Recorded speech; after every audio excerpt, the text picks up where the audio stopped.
ბინა, კერძო სახლი თბილისში, სააგარაკე მიწა კოჯორში, 6 ავტომობილი და ჯამში 11 ჰექტარი მიწის ნაკვეთები კახეთში. გარდა ამისა, $800,000 ანგარიშზე და $150,000 ქეშად. ეს სიმდიდრე ნიკოლოზ კვეზერელს და მის ცოლს ეკუთვნით.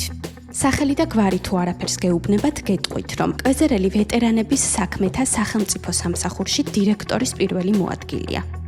იმ სამსახურში, რომელიც ომის ვეტერანებს, საქართველოს თავისუფლებისა და დამოუკიდებლობისთვის მებრძოლ ადამიანებს ყოველთვიურად $100 ეხმარება. ნიკოლოზ კვეზერელის ხელფასი კი ბოლო დეკლარაციის მიხედვით $4,162.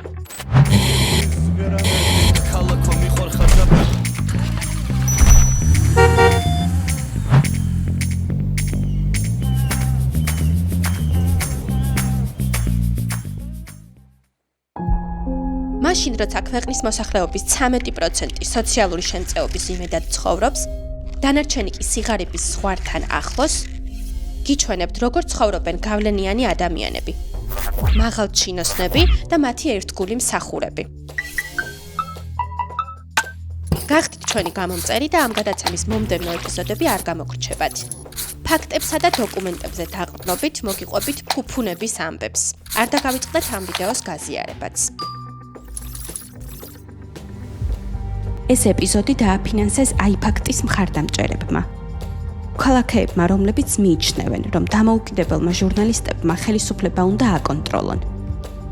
ამიტომ გახდით ჩვენი დამოუკიდებლობის სიმართლის მცველი.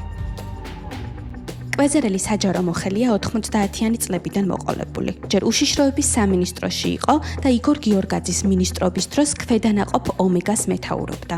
შემდეგ ორგზის პარლამენტარი გახდა შევარდნაძის და სააკაშვილის ხელისუფლებების დროს.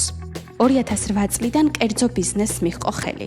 2016-ში კი ქართულ ოცნებას $47,000 შესწირა და საჯარო სამსახურსაც დაუბრუნდა. სხვათა შორის კვეზერელის ბიოგრაფიაში სისხლის სამართლის საქმეებიცაა. ჯერ მხედრიონელებთან ერთად შევარდნაძეზე ტერაქტის ბრალდებით გაასამართლეს. შემდეგ თაღლითობისთვის. კერძოდ კორეელი ინვესტორისთვის ფულის და ავტომობილის გამოძალვის გამო.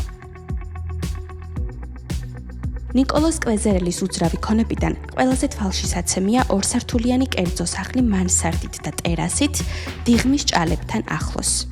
ეს ტერიტორია კვეზერელს 2000-იანი წლებიდან აქვს, მაგრამ 2016-ში დაირეგისტრირა.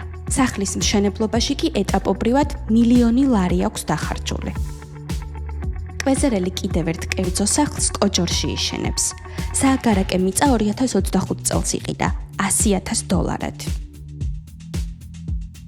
რაც შეეხება თბილისს, კვეზერელს ერთ მისამართზე 7 უძრავი ქონება აქვს. 3 ბინა, 1 საოფისე ფართი და 3 ავტოსადგომი ტერასა იპოდრომის საცხოვრებელ კომპლექსში. ყველა მათგანი 2021-25 წლებში მიიღო როგორც ტოლფასოვანი ქონება. ნიკოლოზ კვეზერელის საკუთრებაშია 1 ბინა, შემინული აივანი და სარდაფი თბილისის ცენტრში, რუსთაველის მეტროს უკან, ძმები კაკაბაძეების ქუჩაზე. ეს ქონება მემკვიდრეობით აქვს მიღებული. კვეზერელების ოჯახს უძრავთან ერთად არც მოძრავი ქონება აკლია. ცოლ-ქმარს 6 ავტომობილი და 1 ტრაქტორი ჰყავს. ყველა მათგანი ბოლო 10 წელში შეიძინეს, ჯამში დაახლოებით $90,000. ნიკოლოზ კვეზერელს ძველი საბჭოთა მანქანებიც ყვარებია. 2022 წელს $10,000 შეიძინა 1957 წლიანი პოპედა. ცოლ-ქმარს სოფლის მეურნეობის ბიზნესიც აქვს საწყობილი. მოჰყავთ ვაშლი, ბალი და ნუში. გაგიკვირდებათ და ამ საქმეში სახელმწიფო პროგრამებიც გამოადგათ. კვეზერელის ოჯახის 9 კომპანიამ 2021-2026 წლებში სახელმწიფო პროგრამებიდან $5,000,000-მდე მიიღო. რა შემოსავალი აქვთ ამ ბიზნესიდან არ ვიცით. ქონებრივი დეკლარაციების მიხედვით საწარმოს საქმიანობებიდან შემოსავალი თითქმის არ აქვთ. მხოლოდ 2022-2023 წლების დეკლარაციაში წერენ, რომ ვაშლის ბაღებიდან $2,255 მიიღეს. ხსმენიათ ქართული ოცნების წევრების ან საჯარო მოხელეების დამალულ ქონებაზე. მოგწერეთ კონფიდენციალურად, მეილზე ან სიგნალში. დეტალებს აღწერაში იპოვეთ. არ დაგავიწყდეთ ჩვენი არხის გამოწერა და ამ ვიდეოს გაზიარება.